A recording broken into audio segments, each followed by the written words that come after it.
अस्सलाम वालेकुम नाज़रीन, आप देख रहे हैं जेके स्पोर्ट्स टाइम और मैं हूं मंसूर परी। इस वक्त हम सिंगपुरा में हैं, लेकिन जिसके साथ हम इस वक्त मुखातिब हैं इनका ताल्लुक़ नूपुरा से है। नूपुरा ने हमेशा बहुत ही लेजेंड खिलाड़ी यानी लेजेंड क्रिकेटर्स वहाँ पैदा हुए, चाहे हम रुस्तम की बात करें, गुलाम मोहम्मद वार की बात करें या इसके अलावा बहुत सारे क्रिकेटर्स वहाँ पे पैदा हुए हैं। आइए हम आपकी मुलाकात आज बबलू से कराते हैं। पैदा मैं हुआ नूपुरा में, फिर कुछ एक साल के बाद मुझे नानू के घर ले गए। मैं नानियाल में मुझे ले गए बारामूला, जहाँ मैं पला बड़ा वहीं कोई 13 साल तक। और वहाँ 7 साल की उम्र से ही तो मैं एक लड़का वहाँ था, बंटी वीर थे जो खालसा के कैप्टन थे, उनके साथ जाता करता था, उनके साथ देखता था उनका मैच। और वहीं से मेरा शौक़ आस्ता आस्ता बढ़ने लगा, क्योंकि उनकी बैटिंग बड़ी सही होती थी। मैं उन्हीं को अपना आइडल समझ के आगे खेलने लगा। तो जब 13 साल के बाद मैं ग्राउंड में अपने नूपुरा वापस आया, तो वहाँ सबसे जो टेक्निकल हमारे फिट इंसान थे वो थे रज़ाक साहब, और उनके साथ बहुत से लड़के, गुलाम मोहम्मद, अपने रुस्तम की बात आपने कही, ये लोग उनके साथ खेला करते थे। इनको देख देख के हमें भी शौक़ पड़ा। लेकिन यहाँ एक टूर्नामेंट उस वक्त खुल गया जिसका नाम इन्विटेशन कप था। तो उन्होंने मुझे अपनी टीम में शामिल कर लिया। बोला, ये बारामूला नहीं खेलोगे, आप नूपुरा की तरफ से खेलोगे। तो सर वहाँ से जो मेरी जर्नी स्टार्ट हुई वो ये थी कि 6 मैचों में मैंने 310 रन किए और उसमें मैंने 21 विकेटें ली थी। उसके बाद मैंने कश्मीर का हर एक ग्राउंड में खेला, हर एक जगह। जैसे कि आप कहें श्रीनगर में खेला, अनंतनाग में खेला, पुलवामा में खेला, बारामूला में खेला। फिर बारामूला में बीसीसी ब्लूज़ की तरफ से चला गया। उसमें 1-2 साल खेलने के बाद वहाँ एक नई टीम बनी थी, बारामूला जिमखाना। तो जिमखाना वालों ने मुझे सेलेक्ट किया, वहाँ से उनके साथ भी चला गया। उसके बाद जो मेरा क्रिकेट जब हम पीक पर आए तो वो था DC11 का। DC11 सबसे बेहतरीन टीम जो बनी बारामूला में, जिसमें मैं, जहांगीर भाई, जहांगीर लोन, सलीम भाई और भी अशरफ ब्रेडली, ये बहुत अच्छी टीम थी जो बारामूला में 2013 से लेकर 2018 तक कोई मैच नहीं हारी, कोई टूर्नामेंट नहीं हारी। मैं आपको बताता हूँ कि मैं होशियारपुर गया था, पंजाब की तरफ से उन्होंने मुझे लिया था एक लीग खेलने में, जहाँ उस वक्त मेरी उम्र 21 साल की थी और वो बहुत बड़े प्लेयर थे जो जिनको मतलब हमसे ज़्यादा एक्सपोजर था। लेकिन उन्होंने मुझे 1 डाउन की एक पोजीशन दे दी एक मैच में, जहाँ मैं 96 रन किए थे मैंने, और ओवर ना होने की वजह से मैं वो सेंचुरी कंप्लीट नहीं कर पाया, मैं नॉट आउट आया था। फिर आपके बाद मैं बहादुर गया, बख्शी भी मेरे साथ थे। तो उस टूर्नामेंट में जो सहवाग की एकेडमी में था, वहाँ मैं मैन ऑफ द सीरीज़ आया था, 3 मैचों में 284 रन। तो सर ऐसी ही मेरी है। राजस्थान गया, रायपुर हम गए। उसके बाद अभी 5 साल से मैं कंटिन्यू छत्तीसगढ़ जा रहा हूँ, जहाँ एक बहुत बड़ा टूर्नामेंट होता है सरदारों का रायपुर में। तो उसमें हमारी टीम पहली बार सेमीफाइनल पहुँची थी और अब 2 बार वो क्वार्टर फाइनल में हारी है। लेकिन वहाँ ऑल इंडिया लेवल पर वो टूर्नामेंट होते हैं सर। मैं कह रहा हूँ कश्मीर की हर जगह सर, मैं आपको कह रहा हूँ, कुछ मैं आपको ट्रॉफियाँ दिखा रहा हूँ। जो दिल्ली कप हमारा था, जो मैं आपको कह रहा हूँ कि सहवाग की एकेडमी में जो हमने खेला था, ये ट्रॉफ़ी वहीं की है, ये हमें वहाँ से मिली थी। और उसके बाद एक ट्रॉफ़ी मेरी ये जलंधर की है, एक वो बेस्ट बॉलर और बेस्ट बैट्समैन मतलब ऑलराउंडर परफॉर्मेंस थी मेरी सर वहाँ। ये लीग्स हुई, कॉर्पोरेट लीग्स हुई। ये मैं सिर्फ अपनी नौकरी के करके नहीं खेल पाया, क्योंकि जो एक गवर्नमेंट सर्वेंट होता है उसको तो पहले या तो अपने ऑफिस में रहना है या फिर नौकरी छोड़ के गेम खेलनी है। तो सर वही प्रॉब्लम हुई हर बार जब भी मुझे ऑप्शन मिला कि आप आइए। मैं बस सर इसी वजह से रह गया कि मैं यहाँ से गवर्नमेंट ऑफिसर हूँ और मैं नहीं खेल पाया सर ये लीगें। रज़ाक साहब हमारे हैं नूपुरा के, जिनको देख के, क्योंकि वो इतने टेक्निकली साउंड आदमी थे, उनको देख देख के हमने ये और उन्हें बेहतरीन क्रिकेट सिखाया। ये नहीं कि जैसे मैंने एक इंटरव्यू में बख्शी साहब को देखा था कि उन्होंने कहा था कि जो वो क्रिकेट था, जब हम क्लब क्रिकेट में सिलेक्ट हुए थे, तो वहाँ ये नहीं देखा जाता था कि कौन कितना बड़ा छक्का मारेगा। वो ये देखते थे कि कौन कितने ओवर तक सर्वाइव करेगा यहाँ, क्योंकि उस वक्त बॉलिंग भी इतनी खतरनाक थी। और जैसे आज विकेटें मिल रही हैं कि आप हर गाँव में जाओगे तो पहले वहाँ टर्फ बनेगी, पहले 2 बार रोल होगा। उस वक्त ये रोल नहीं हुआ करता था। और सबसे बड़ी बात, हमारे वक्त मीडिया नहीं था। अगर हम अपनी हाफ सेंचुरी और सेंचुरी की बात करें तो शायद रिकॉर्ड टूट जाएगा, लेकिन वो काउंट करने वाला ही कोई नहीं है।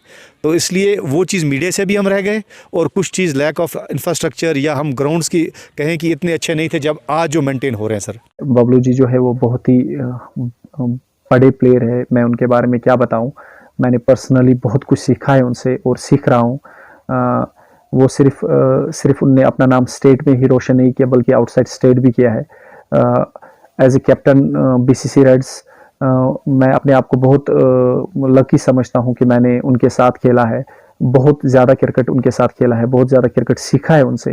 अभी आपने रिसेंटली देखा होगा जितने भी टूर्नामेंट्स है, और बबलू जी जो उनका जो कंसिस्टेंसी, उनका जो परफॉर्मेंस, वो कंटिन्यूसली गेम को रीड करना, फिर अपना डिलीवर करना, वो बहुत बड़ी बात है, बहुत ही बड़ी बात है। अभी वो एक अपनी टीम चला रहे हैं शेरदिल।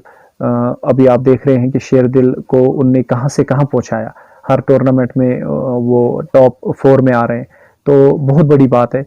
बबलू जी जो है उनकी मेरे को बहुत सारी इनिंग्स याद है प्रेशर गेम्स में, उनने कैसे अपनी टीम को, मतलब इवन मैं भी खेलता था उन दिनों उनके साथ, तो कैसे हमने मैचेस जीते। इनिंग मेरे को याद है उनकी, KPL एक बहुत बड़ा टूर्नामेंट हुआ था कश्मीर में, कश्मीर प्रीमियर लीग, उनमें एक इनिंग उनने खेली थी कुलनगाम में, जिसमें उनने 38 बॉल्स में आई गेस 92 रन्स किए थे, जिसमें 10 की 12 छक्के मारे थे बबलू जी ने। हम प्रेशर में थे, हम मैच हार रहे थे, लेकिन फिर सडनली बबलू जी विकेट पे आए और बहुत ही बेहतरीन उन्होंने खेला। वो इनिंग कभी मेरे को भूलेगी नहीं। उसके बाद भी दिल्ली की एक इनिंग मेरे को याद है, डी फोर्स एकेडमी एक है वहाँ पर नजफगढ़ में, वहाँ पर उन्होंने एक बहुत ही बेहतरीन इनिंग खेली थी 85 रन्स की, वो मेरे को याद है। छत्तीसगढ़ में मेरे को उनकी इनिंग याद है। बहुत बेहतरीन खिलाड़ी है। हम अपने आप को बहुत ज़्यादा लकी समझते हैं कि हमको बबलू जी जैसे प्लेयर हमारे यहाँ पर है, बारामूला में है। तो हमें कुछ, मैं सभी बड़े क्रिकेटर्स से भी हमेशा ये कहता हूँ कि हमें बहुत चाहिए कि बबलू जी के साथ बैठे और उनसे ये क्रिकेटिंग नॉलेज जो है वो जो शेयर करते हैं, हमको चाहिए कि हम सीखें। कि अगर आपके घर में इतनी ट्रॉफियाँ पड़ी हैं तो आप ये मान लीजिए कि आपके घर वालों ने आपका साथ दिया होगा। खासकर मेरी मदर ने मुझे बहुत साथ दिया। जब भी मैं कहीं खेलने जाता था, आप देखिए लंच पैक वो मेरे लिए कर रही थी कि नहीं, आपको दिन को जब आप खेल के कभी खेलेंगे तो थोड़ा आप कमज़ोर पड़ सकते हैं अगर लंच नहीं होगा साथ, तो ये माँ का था। उसके बाद अब जब मेरा दूसरा पार्टनर हुआ, लाइफ शुरू हुई मेरी मिसेस की, तो सर वो ऊपर वाले का ये करम है कि वो उससे ज़्यादा मुझे अब कर रही हैं। और मेरे भाई उन्होंने बहुत सपोर्ट किया। देखिए अगर घर में आप, मेरे बाग भी बहुत हैं, वैसा कुछ है, तो हम वो घर का काम भी है, लेकिन मेरे भाइयों ने कभी मुझे घर का काम नहीं करने दिया। बोला यार अब जितनी जल्दी आप खेलो अपना, अगर आप इसमें शौक है और आप डिज़र्व करते हो आगे जाने के लिए। लेकिन कहीं कहीं हम लैग करके सर, अभी भी आपसे एक बात करता हूँ कि जब हम क्लब क्रिकेट खेलते थे तब हमें ये नहीं पता चलता था कि किस कैटेगरी का मैच हो रहा है, अंडर 16, अंडर 14 या अंडर 19। अगर हम अंडर 19 अपनी एज के साथ खेलते शायद हम आगे होते आज, लेकिन हम जब हम खेलते थे हमको बड़े प्लेयरों से क्रिकेट खेलना पड़ रहा था, तो ये हमें ट्रायल्स के बारे में कुछ पता नहीं। आपको आज का क्रिकेट खेलना ये कम्पिटिटिव क्रिकेट है। अगर आप बोलोगे कि आप सिर्फ बैट्समैन हैं और जब आपकी टीम फील्डिंग करेगी और आप वो 2 कैच छोड़ देते हैं तो आपने अपनी टीम का पूरा सत्यानाशी कर दिया। इसलिए जिस वक्त आपको फिजिकल फिटनेस आपकी पूरी होनी चाहिए, आप एक बेहतरीन फील्डर, एक बेहतरीन बैट्समैन, अगर ऑलराउंडर है तो ये तीनों चीज़ें आपके पास होनी चाहिए। अगर आप ऑलराउंडर या बैटिंग करते हैं खाली, लेकिन उस बैटिंग के साथ आप ऐसे फील्डर होने चाहिए, जब आप आगे प्रोफेशनल क्रिकेट खेलना चाहते हैं ना, तो आपको कम्पीट करना है बहुत तेज़ लड़कों से। जब ये आपको ग्राउंड में बहुत देर रहना पड़ेगा, उसके बाद एक्सरसाइजें करनी पड़ेंगी, इसमें कूल डाउन होता है, इसमें वार्म अप होता है, ये सब आपको देखना पड़ेगा। खाली बैटिंग या बॉलिंग पे आपको ध्यान नहीं देना है। अब मैं बारामूला के खुद मैं अब ट्रेजरर हूँ इस BCF का। अभी आपने रिसेंटली देखा होगा कि एक हमने टूर्नामेंट एक कराया, नहीं इसके से पहले भी बहुत मैच हमने कराए, लेकिन ये हमारा लास्ट जो अब सीज़न ख़त्म हो रहा है इसमें हमने वर्मुल कप कराया कि बहुत ही शानदार है, जहाँ हमारे इंटरनेशनल प्लेयर परवेज़ रसूल साहब आए थे। और थैंक गॉड कि उन्होंने मुझे best sportsman of the year award दिया कि 2020 का बेस्ट स्पोर्ट्समैन मुझे उनसे अवार्ड मिला। उनके हाथों से अवार्ड लेकर मुझे लगता है कि जो मैंने लाइफ में इतना क्रिकेट खेला है तो उसके कुछ मुझे मिला आज तक। अब ये सोच लिया कि हमारी लाइफ तो अब कभी भी हम इस क्रिकेट को छोड़ सकते हैं, लेकिन छोड़ना नहीं पाएंगे। हम छोड़ नहीं सकते क्योंकि जो हमारे साथ हुआ हम वो यंगस्टर के साथ नहीं होना देना चाहते हैं। हम चाहते हैं कि उनको जो है ना ये प्रॉपर क्रिकेट मिले, प्रॉपर उनको चैनल मिले, उनको हम ये बताएं कि आपका इधर आपने एक ट्रायल देनी है, वहाँ जब आप अच्छा खेलोगे और आप ओपन क्रिकेट है। देखिए आप जहाँ से भी, जैसे राशिक सलाम की बात कीजिए, बहुत गाँव से लड़का है। अभी आप हमारे पास अब्दुल समद आए हैं, ये भी पुंछ साइड से बहुत गाँव का लड़का है। और जो भी लड़के अब आपकी परफॉर्मेंस देख जाती है। अब वो क्रिकेट नहीं, वो क्रिकेट ख़त्म है कि आपका नाम किसी ने लिखा और आप आगे चले गए, वैसा नहीं होगा। अब आप, इसीलिए हम भी चाहते हैं कि बेटरमेंट ऑफ क्रिकेट हो और बारामूला से भी कुछ लड़के बाहर जाएं। देखिए एक मैच हमारा जब KPL लगा था, आप पता है कश्मीर प्रीमियर लीग हमारा लगा था, सबसे बड़ा टूर्नामेंट था। उसमें हर डिस्ट्रिक्ट से 2 टीमें जा रही थी सर। तो उस टूर्नामेंट में जब मैंने क्रिकेट खेला तो एक मैच हमारा था कुलनगाम में। हमारी टीम को 140 रन करने थे और हम पहले 5 ओवर में 15 पर 3 थे। जब मैं उतरा तो वहाँ मैंने ये बैटिंग की थी जिसमें मैंने 31 बॉलों में 91 रन मारे थे, नॉट आउट आया था, जिसमें 11 छक्के थे। तो वो सबसे बेस्ट। और सर आज मैं अपनी ज़िंदगी में बेस्ट इसलिए मान रहा हूँ कि जो हमारे सरदार लड़के हैं, जब भी आपने सरदार लड़कों को कभी शक्ल से देखा होगा, पहले आपके दिमाग में हॉकी आती है। उनके हाथ में हॉकी ही थी।